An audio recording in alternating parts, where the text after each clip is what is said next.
Blondie, a not-so-merry Christmas. Written by Diane Mizwicki. Illustrated by Roxana Barwinska. Blondie stuffed one more bucket into her bag. You just never know, she muttered to herself. Better to be prepared. She ran to catch the trolley. Hi, Blondie, Patrick said. I have good news for you.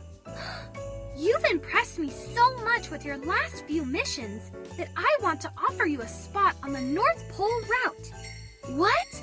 No way! Blondie shouted. Yep, said Patrick. You've earned it. Your first assignment starts tonight. This is it, Blondie thought. It was every fairy's dream to get on the North Pole route at least once. That night, with her directions in her hand, Blondie hopped on the train. Good luck on your first day, Blondie, shouted Mushi. Can't wait for you to join me tomorrow, Blondie shouted back.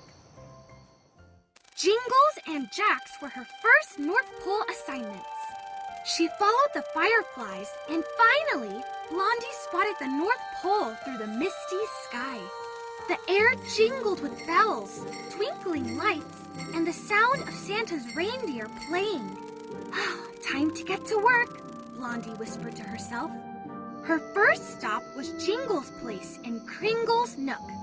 Blondie roamed the winding streets for what seemed like forever. Finally, she spotted Jingle's cottage at the end of Merry Lane. Blondie hooked Jingle's tooth with a candy cane and was off. Oh, gosh! With all of these sweets around town, I'm going to end up with a cavity myself, Blondie chuckled as she tasted a chewy gumdrop cookie from Mrs. Claus's Cookie Confectionery. She just had to grab Jax's tooth and head back home. But Jax was nowhere to be found. Where could he be? Blondie thought. She searched and searched and searched. Maybe my fluoride finder could help, she considered. The fluoride finder started to beep as she was buzzing past the sleigh bell stables. A distinct snore rumbled from inside. Is that Jax? Or maybe it's Santa? Blondie puzzled. Blondie peeked in the window, but the barn was so dark she couldn't see a thing. Thankfully, Blondie had her jar of fireflies. She stepped inside and let them out. They swirled and twirled until they hovered over a snoring Jax. Blondie crept along a beam and reached under the sleeping elf. There was the tooth! Oh, Blondie whimpered. She lost her balance and dropped Jax's tooth into the big stack of hay below. Great, Blondie muttered. Not again! Just then, she heard a jolly, cheery voice outside the stable. Ho, ho, ho! Oh my! Now, that must really be Santa! She hurried and hid inside Santa's sleigh, just as he started shoveling hay into the stalls for the reindeer. This is awful, Blondie thought. How am I going to find Jax's tooth now? It could be anywhere. Blondie scurried out of Sleigh Bell's stables and hid in the mistletoe market. She stashed Jingle's tooth inside a red and white striped glitter ornament. She didn't want to drop that tooth in the hay, too. This way, she could come back for it later. Once Santa had returned to his toy workshop, Blondie swooped back into the stables. She rummaged through the hay, hoping and praying a reindeer didn't accidentally eat her prize. Stall after stall after stall. Still no sight of Jax's tooth until the very last scoop of hay. Bingo! There it was in the corner of Dasher's stall. Blondie snatched it up and put it safely inside her backpack. Oh no! That's the sunrise! Blondie darted away, but then she remembered something. Jingle's tooth! Well, I'll just have to come back for it tomorrow.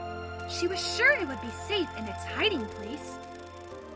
The next night, Mushi joined Blondie. They only had 2 teeth to collect that night.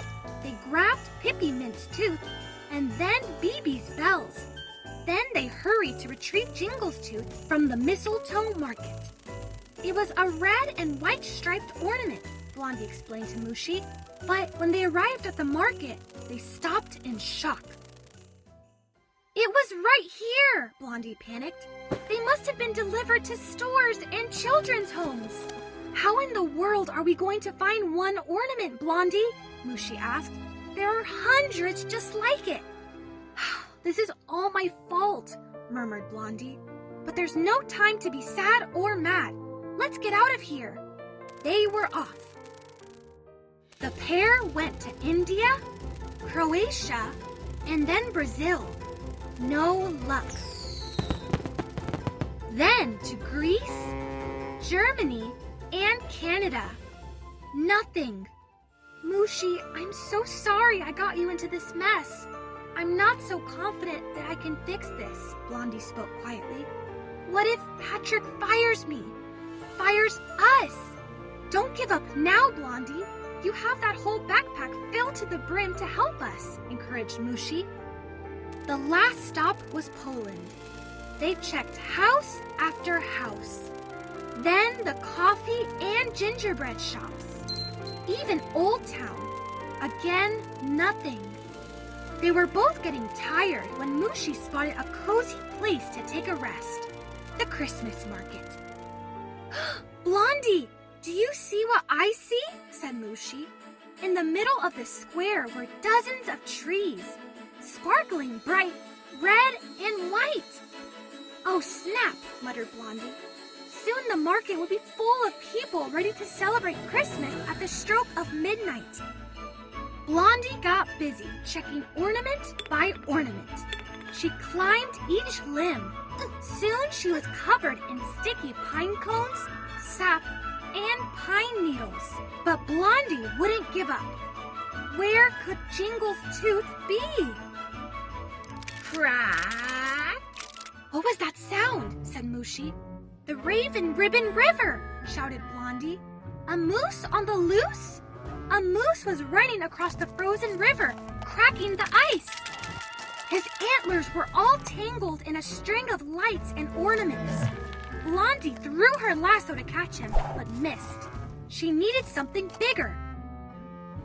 My fisherman's net, said Blondie.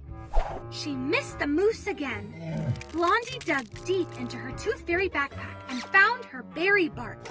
Moose can't resist berry bark, she said.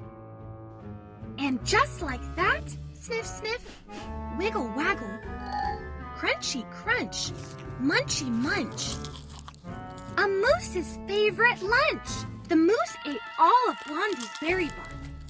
Time for a nappy shrappy, Blondie whispered. The full-belly moose was out like a light. Blondie couldn't wait a second longer. She had spotted a familiar ornament in the tangle. Please, please, please be here, Blondie muttered. And there it was, shining bright and white. Jingle's tooth beamed from the inside of the last ornament. Blondie and Mushi sighed with relief. Blondie, you did it again, said Mushi. We did it again, said Blondie.